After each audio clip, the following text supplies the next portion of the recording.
나사렛 사람, 이런 제목으로 함께 말씀을 대하겠습니다. 오늘 우리가 대하는 이 마태복음의 말씀은 동방 박사가 베들레헴에 있는 아기 예수를 경배하고 난 이후의 이야기입니다. 동방 박사가 떠난 이후에 주의 사자가 다시 요셉에게 나타납니다. 헤롯이 아기를 죽이려 하니 급히 애굽으로 피하라. 권력에 미쳐 있는 예루살렘 왕 헤롯이 아기 예수를 죽이려고 합니다. 그는 동방 박사들이 자기 요구를 무시하고 고국으로 가버렸다는 것을 압니다. 그리고 직접 유대인의 왕으로 나신 이를 죽이려 합니다. 박사들이 얘기한 그 시점부터 이제 위로 2살까지 베들레헴에 있는 근방에 있는 아이들을 다 죽입니다. 헤롯은 이 일에 눈 하나 깜빡하지 않고 행할 정도로 아주 악한 그런 폭군입니다. 자, 이 일이 일어나기 전에 주의 사자가 요셉에게 나타나 미리 피하게 하죠. 이 요셉이 그 아기와 마리아를 데리고 애굽으로 갑니다. 그리고 얼마 지나지 않아서 이 헤롯이 죽습니다. 이에 다시 주의 사자의 지시를 받아서 이스라엘로 돌아오는데, 이 헤롯의 아들 아켈라우가 이제 유다 지역을 통치합니다. 그래서 좀 두려워해서 갈릴리에 있는 나사렛에 가서 살았다. 이것이 오늘 본문의 내용입니다. 본래 요셉과 마리아는 나사렛 출신입니다. 누가복음을 보게 되면 본래 이들이 그곳에 있었다. 마태복음은 그것을 기록하지 않죠. 마태복음은 헤롯을 피하기 위한 장소로 나사렛을 선택한 것처럼 이야기합니다. 이게 이제 오늘 본문의 내용입니다. 오늘 본문에서 우리가 확인할 것이 무엇인가? 이스라엘을 회복할 메시아가 이 땅에서 환영받지 못한다. 이 땅에서 대접받지 못한다. 이런 말입니다. 이스라엘을 구원할 메시아가 왔습니다. 환영받아야 합니다. 그런데 환영받지 못합니다. 핍박을 받아야 하고 도망을 가야 하고 돌아오지만 두려워서 숨어야 합니다. 예루살렘에서 자라나는 것이 아니라 베들레헴에서 나사렛에서 자라납니다. 우리를 구원할 메시아 예수가 환영받지 못하는 뭔가 초라한 그런 모습으로 등장을 하죠. 근데 마태는 이런 모습들을 구약 성경이 성취된 것이다 이렇게 선포합니다. 오늘로 이제 마태복음 강해가 4번째인데 우리가 살펴본 이제 1장과 2장 앞부분을 보게 되면 예수님께서 구약 선지자들의 예언을 성취하셨다 반복해서 고백합니다. 오늘 우리가 보는 본문에서도 이 내용이 반복되어 있고 앞으로 우리가 마태복음을 볼 때마다 이 내용들은 계속 등장을 할 겁니다. 선지자 누구누구의 글에 어떻게 하라는 것이 성취되었다. 이것으로 예수님께서 구약으로부터 선포되었던 그 메시아다 고백합니다. 예수님의 족보를 소개하고 마리아가 성령으로 잉태한 것을 두고 구약의 성취다. 이사야 선지자가 임마누엘 예언했는데 이것이 성취되었다. 동방박사들이 베들레헴에서 동방박사들이 아기 예수님을 경배한 것을 두고 베들레헴에서 메시아가 태어날 거다라고 했던 이 미가 선지자의 예언이 성취되었다 선포합니다. 오늘 본문도 마찬가지입니다. 마태는 여러 명의 구약 선지자들을 동원하고 구약의 예언이 성취되었다. 총 3가지가 등장하는데 하나씩 보죠. 자, 2장 15절을 먼저 보겠습니다. 2장 15절 같이 읽습니다. 헤롯이 죽기까지 거기 있었으니 이는 주께서 선지자를 통하여 말씀하신 바 애굽으로부터 내 아들을 불렀다 함을 이루려 하심이라. 애굽에서 내 아들을 불렀다. 이 예언이 성취되었다. 호세아서 11장 1절에서 인용이 되었습니다. 호세아 선지자, 사랑의 선지자 알려져 있습니다.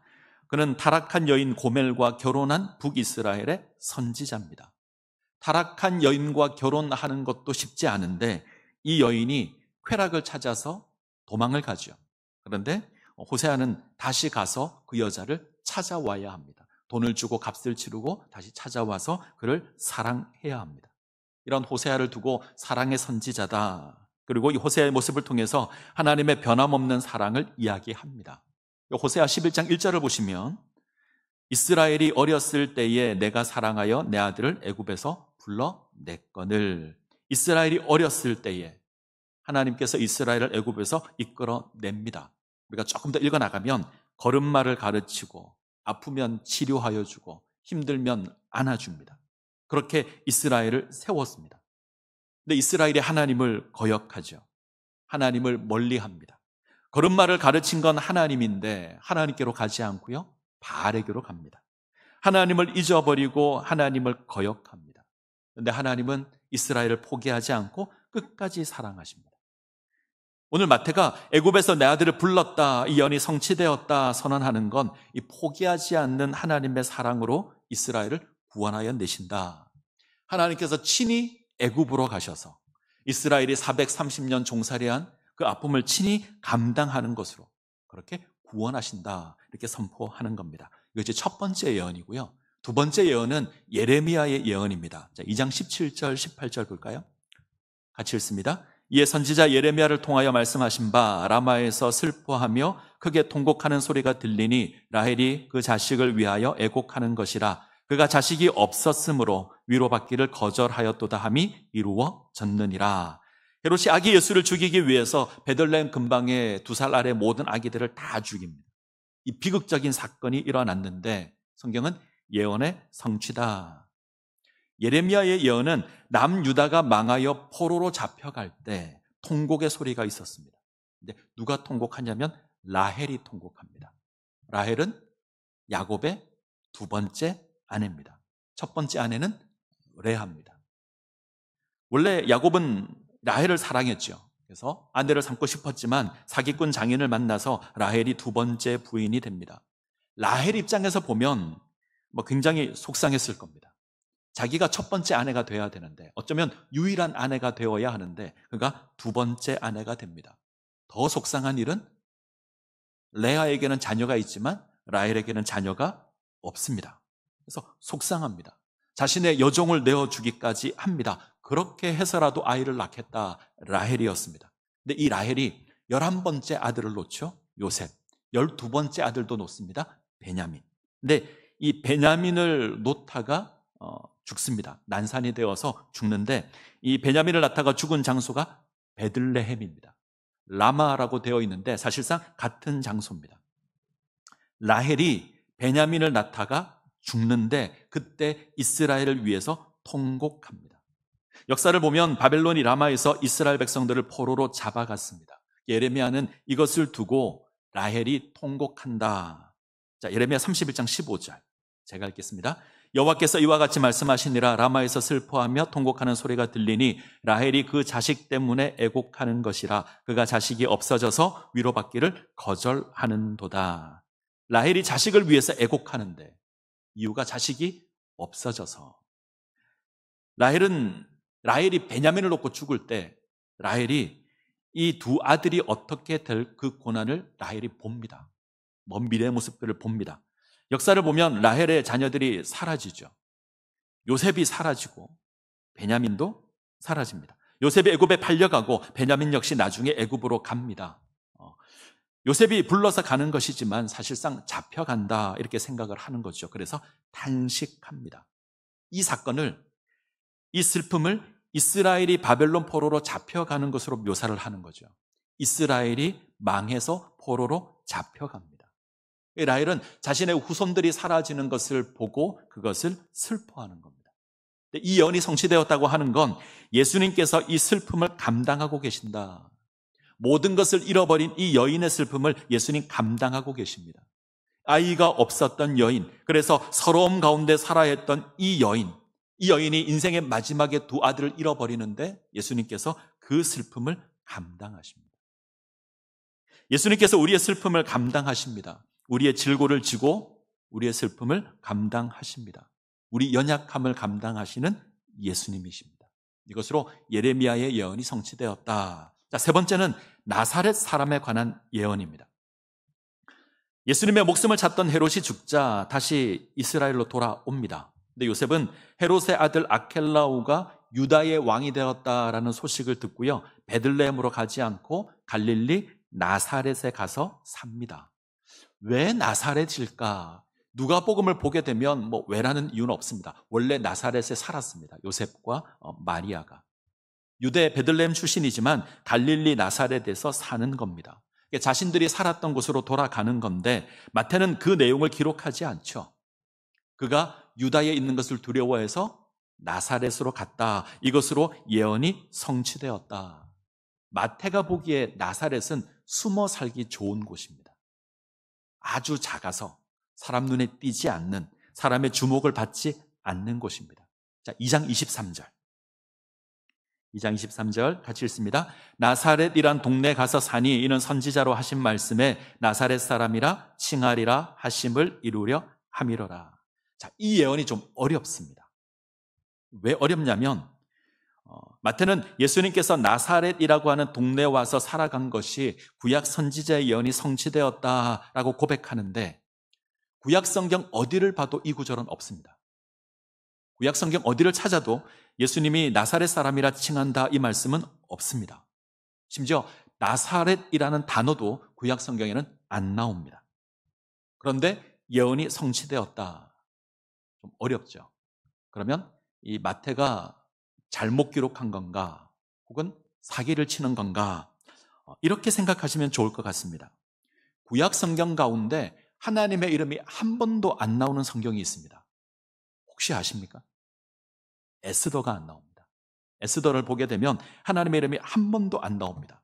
정말 그럴까? 집에 가서 읽어보시면 알 겁니다. 한 번도 안 나옵니다.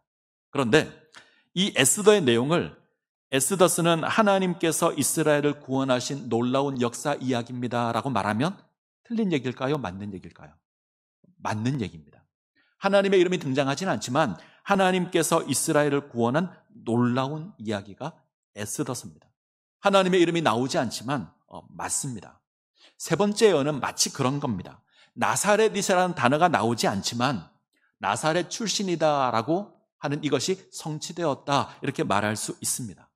우선 번역의 문제가 있는데 우리 번역에는 선지자 이렇게 되어 있죠. 선지자 한 명이 이렇게 말했다. 근데 원문을 보면 선지자들입니다. 여러 선지자가 이렇게 얘기했다. 구약의 여러 선지자들이 이 땅에 올 메시아가 나사렛 사람이라고 말했다. 이건 여러 선지자들이 이야기한 공통된 예언이다. 이런 뜻입니다. 제가 얼마 전에 응답하라 1994라고 하는 드라마를 봤습니다. 아주 오래된 드라마인데 갑자기 이 드라마가 좀 보고 싶었어요. 그래서 다시 이제 되돌리기를 해서 봤습니다. 1994년에 입학한 대학생들 이야기입니다. 대학을 입학해서 MT를 가는데 이 MT에서 고향이 어딘가를 두고 싸우는 이야기가 나옵니다. 전라도 출신의 두 학생이 싸웁니다. 여수 출신과 순천 출신이 싸웁니다. 저희 교회에 여수분도 있고 순천분도 있는데 오해하지 마시고 드라마 내용을 얘기하는 겁니다. 이들이 왜 싸우는가 하면 이 전라남도에서 두 번째 가는 도시가 어딘가 이것을 두고 싸웁니다. 하나는 자기 출신인 순천이다. 하나는 자기 출신인 여수다. 이걸 놓고 싸웁니다. 처음에는 인구를 놓고 싸워요. 여수 인구가 순천보다 좀 많습니다. 다음에는 공항을 두고 싸웁니다. 여수에는 공항이 있는데 순천에는 없습니다. 그리고 다음으로는 유명한 사람이 있는가 없는가로 싸웁니다. 그러니까 허영만이라는 만화가가 유명한데 이 양반이 여수 출신입니다. 그러면 여수가 더 커 보이죠. 근데 여수가 한 방에 무너집니다. 뭐에 무너지냐면 백화점에 무너집니다. 여수에는 백화점이 없습니다. 지금은 모르겠어요. 이 드라마 촬영될 당시에는 없었습니다. 순천에는 육호와 백화점이 있었습니다. 이것이 있고 없고에 따라서 이 승패가 갈려버렸습니다. 자, 예수님 당시 유대 사회도 그렇습니다. 어디 출신인가 하는 게 굉장히 중요했습니다. 어디 출신이다 그러면 대접을 받기도 하고 알지 못하는 좀 작은 동네 출신이다 이러면 무시를 당하고 예루살렘 그러면 괜찮습니다. 우리로 말하면 서울 출신입니다. 대접을 받았을 겁니다. 베델 괜찮고요. 헤브론 괜찮습니다. 사마리아 그러면 무시를 당합니다. 본래는 아주 큰 도시였지만 북이스라엘이 망하면서 피가 섞였습니다. 무시당하는 동네입니다. 유대인들은 사마리아 사람들을 인간 대접하지도 않았습니다. 자, 사마리아 말고 또 무시당하는 지역이 있는데 갈릴리 지역입니다. 이 갈릴리 지역은 사마리아만큼은 아니었지만 대접받지 못했습니다. 오랜 역사 속에서 고난을 당한 곳이고 가난하고 억눌린 자들이 모여 사는 곳이 갈릴리였습니다. 이 갈릴리 가운데 정말 알려지지 않은 곳 나사렛. 갈릴리도 무시를 받는데 그 갈릴리 가운데 나사렛은 정말 알려지지 않은 천대받는 곳이 나사렛입니다. 나사렛에서 무슨 선한 것이 나겠느냐 이런 말이 있는데 이 말은 절대 그런 일은 없다 이런 뜻입니다. 뭔가 선한 곳이 날 수 없는 곳, 볼품없는 동네 나사렛. 나사렛 예수라고 하면 어디 출신이다 이거 강조하는 게 아닙니다. 볼품없다, 가치 없다, 아무 의미 없다, 무시해도 된다. 이게 나사렛 사람입니다. 나사렛 사람이란 예언이 성취되었다, 이 말은 메시아가 그렇다라는 말입니다. 이 예언이 성취되었다는 것은 예수님의 모습이 볼품없다, 별 볼 일 없다, 사람의 주목을 끌만한 그 어떤 것도 없다. 자, 이사야 11장 1절 볼까요? 같이 읽습니다. 이새의 줄기에서 한 싹이 나며 그 뿌리에서 한 가지가 나서 결실할 것이요. 여기서 가지라는 단어가 있죠. 히브리어로 넷제르라고 하는데 이 단어의 뜻은 볼품 없다 이런 뜻입니다. 학자들은 이 넷제르에서 나사렛이라는 단어가 나오지 않았을까까지 생각합니다. 저는 그렇게까지 연결시켜야 하는가 이렇게 회의적인데, 분명한 건 이 나사렛은 초라함의 상징입니다. 하나님께서 이스라엘을 쳐서, 이스라엘이란 나무를 쳐서 심판했습니다. 도끼를 들어서 찍어버렸습니다. 뭐가 남았을까요? 그루터기 남았습니다. 우리는 그루터기라고 하면 희망의 상징으로 생각하지만 사실 심판의 상징입니다. 우람했던 나무가 사라진 겁니다. 이건 심판의 상징입니다. 화려했던 것이 사라지고 이제 나무 밑동만 남았습니다. 이삭의 줄기는 이 그루터기를 의미합니다. 근데 이 그루터기에서 넷째르 싹이 납니다. 이 그루터기에서 가지가 하나 나서 이게 넷째르입니다. 그루터기에 싹이 난 거 보신 적 있습니까? 나무 밑동만 남았는데 옆에서 뭐가 하나 올라온다? 우리는 그것을 보고 어쩌면 멋있다 그럴지 모르겠지만 그건 굉장히 초라한 것이고 굉장히 불안한 것입니다. 안전하지 못합니다. 바람이라도 불면 금방 부러질 수 있는 게 그것입니다. 온전하게 서 있는 나무가 안전하지, 잘려진 나무에서 솟아나는 싹은 절대 안전하지 않습니다. 그런데 하나님께서 이루시는 구원이 그 그루터기에서 주어집니다. 초라하고 볼품없고 너무나 연약한 그 그루터기에서 솟아난 그 가지에서 하나님의 구원자가 옵니다. 자, 이사야 53장 2절 같이 볼까요? 같이 읽습니다. 그는 주 앞에서 자라나기를 연한 순 같고 마른 땅에서 나온 뿌리 같아서 고운 모양도 없고 풍채도 없은즉 우리가 보기에 흠모할 만한 아름다운 것이 없도다. 이 땅에 오실 그리스도는 연한 순 같습니다. 마른 땅에서 나오는 줄기 같아서 고운 모양도 없고 풍채도 없습니다. 흠모할 만한 그 어떤 것도 없습니다. 사람들이 동경하는 예루살렘 출신이 아닙니다. 화려한 귀족 출신도 아닙니다. 왕의 위엄이라고는 찾아볼래야 찾아볼 수 없습니다. 그의 삶을 보면 멸시와 버림과 고통이 가득합니다. 도망해야 되고 피해야 되고 숨어야 되고, 이 땅에 임한 메시아는 아무도 알아봐 주지 않는 초라한 버림받는 나사렛 사람입니다. 이사야 53장 3절. 그는 멸시를 받아 사람에게 버림을 받았으며 간고를 많이 겪었으며 질고를 아는 자라. 마치 사람들이 그에게서 얼굴을 가리는 것 같이 멸시를 당하고 우리도 그를 귀히 여기지 아니하였도다. 어떤 메시아죠? 멸시당하는 메시아. 사람들에게 버림당하는 메시아. 그 누구도 귀하게 여기지 않는 메시아.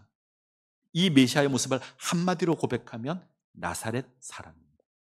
나사렛 예수. 자, 정리해 볼까요? 오늘 우리는 세 가지 구약의 예언을 살폈습니다. 하나는 호세아 선지자 예언입니다. 예수께서 애굽에서 당한 그 고통을 친히 감당하시고 구원하십니다. 또 하나는 예레미야의 예언입니다. 메시아는 이스라엘 백성이 이방의 포로로 잡혀가는 그 슬픔을, 그 고통을 감당할 겁니다. 거기서 건질 겁니다. 마지막 예언은 나사렛 사람 예수입니다. 구약의 여러 선지자들이 예언합니다. 이 땅에 임한 메시아는 볼품없고 연약해 보이는 메시아입니다. 그가 구원할 겁니다. 우린 이 말씀 앞에 심각하게 고민을 해야 합니다. 오늘 확인한 이 메시아가 우리가 쫓고 있는 그 메시아인가? 우리가 따르고 있는 메시아가 오늘 마태가 이야기하고 있는 그 메시아인가? 예수께서 배척을 당한 건 사람들의 기대와 달랐기 때문입니다.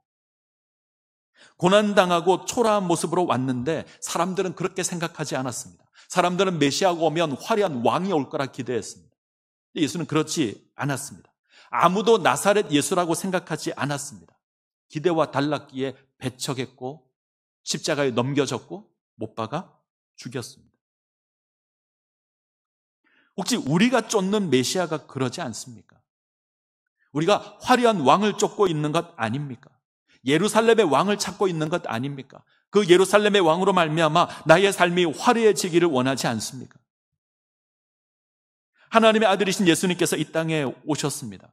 우리를 구원하기 위해서 임하십니다. 근데 그 모습이 작고 초라하고 볼품이 없습니다. 왜 그렇게 오시냐면 애굽의 종살이를 왜 그렇게 하시죠? 왜 애굽의 종살이하던 그 고통을 감당하십니까? 왜 라마에서 슬픔을 감당하십니까? 왜 나사렛의 초라함 가운데 임하십니까?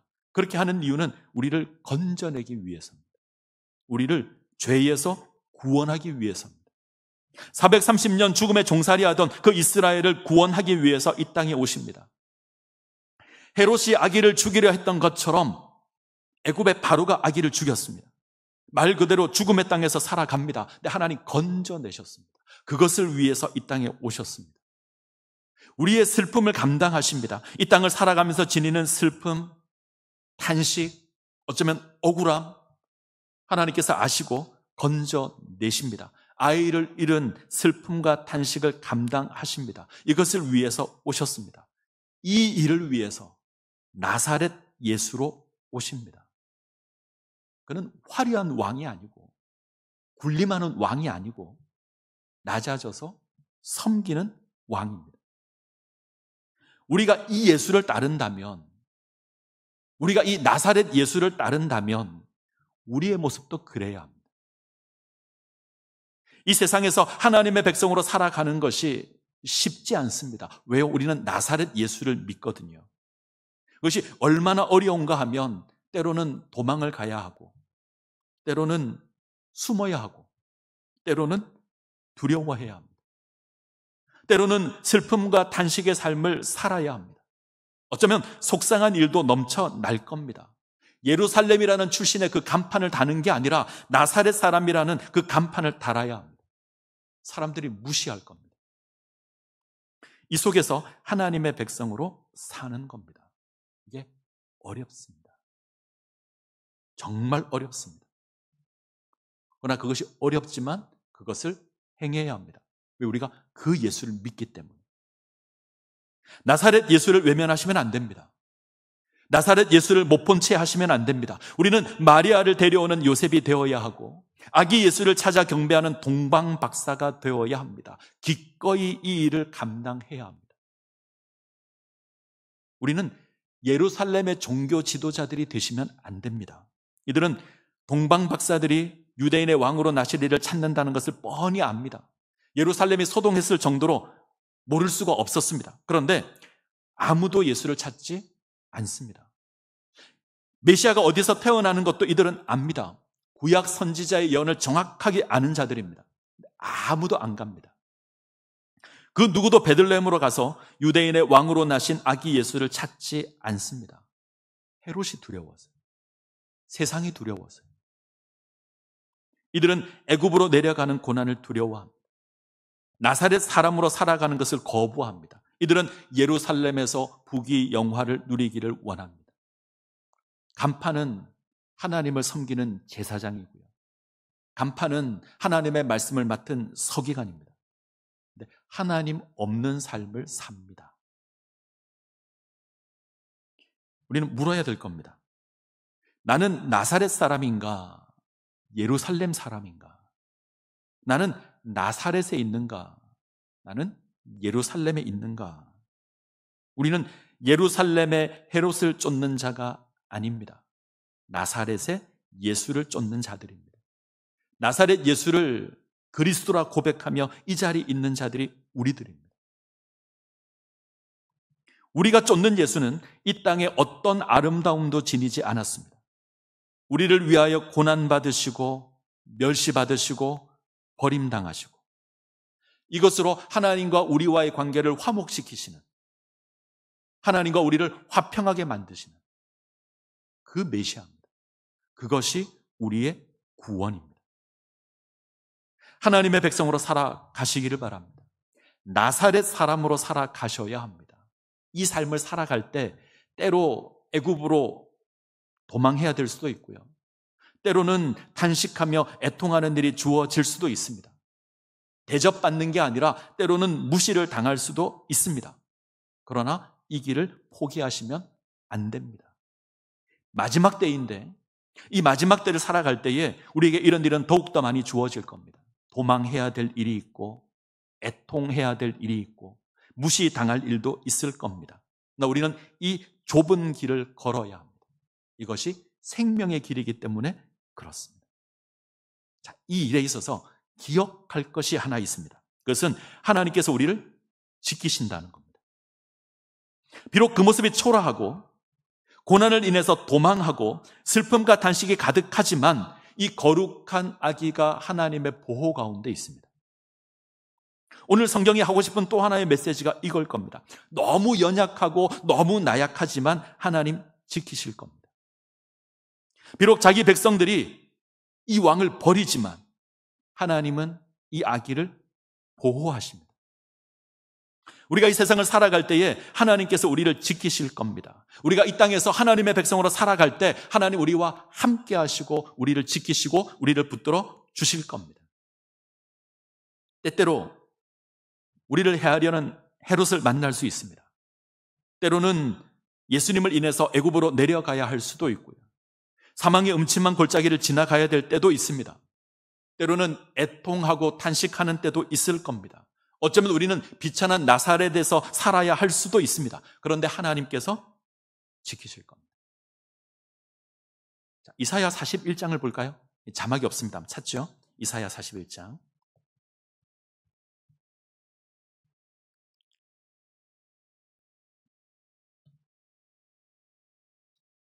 이사야 41장 8절부터 보겠습니다. 이사야 41장 8절.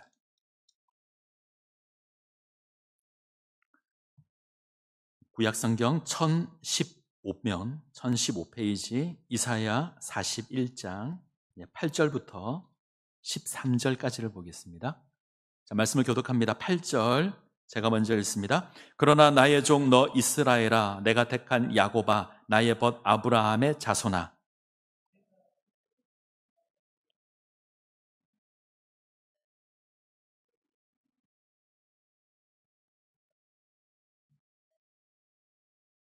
두려워하지 말라, 내가 너와 함께함이라. 놀라지 말라, 나는 내 하나님이 됨이라. 내가 너를 굳세게 하리라. 참으로 너를 도와주리라. 참으로 나의 의로운 오른손으로 너를 붙들리라.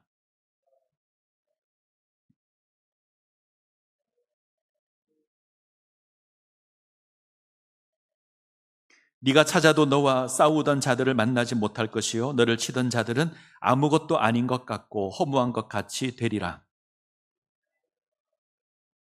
내 오른손을 붙들고 내게 이르기를 두려워하지 말라, 내가 너를 도우리라 할 것임이니라. 아멘.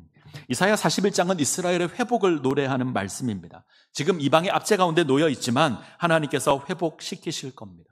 하나님께서 당신의 백성을 부르실 것이고 회복시키실 겁니다. 땅 모퉁이에 있어도 땅 끝에 있어도 하나님 불러내어서 다시 회복시켜 주실 겁니다. 이 하나님께서 하시는 약속 가운데 우리가 잘하는 말씀이 있죠. 두려워하지 말라, 내가 너와 함께함이니라. 놀라지 말라, 나는 내 하나님이 됨이니라. 내가 너를 굳세게 하리라. 참으로 너를 도와주리라. 참으로 나의 의로운 오른손으로 너를 붙들리라. 제가 예수 믿으면서 가장 먼저 외웠던 말씀이 이 말씀입니다. 언제나 힘이 되고 언제나 위로가 되었던 말씀입니다. 이 말씀은 이스라엘이 포로 가운데 있을 때 하나님께서 회복을 약속하시면서 허락하신 말씀입니다. 고난 가운데 있을 때 하나님 함께 하실 겁니다. 하나님, 나의 하나님이 되셔서 우리를 도우시고 우리를 지키실 겁니다. 우리가 애굽의 고통 가운데 있을 때, 우리가 라마의 탄식 가운데 있을 때, 나사렛의 초라함 가운데 있을 때 하나님 우리와 함께 하십니다.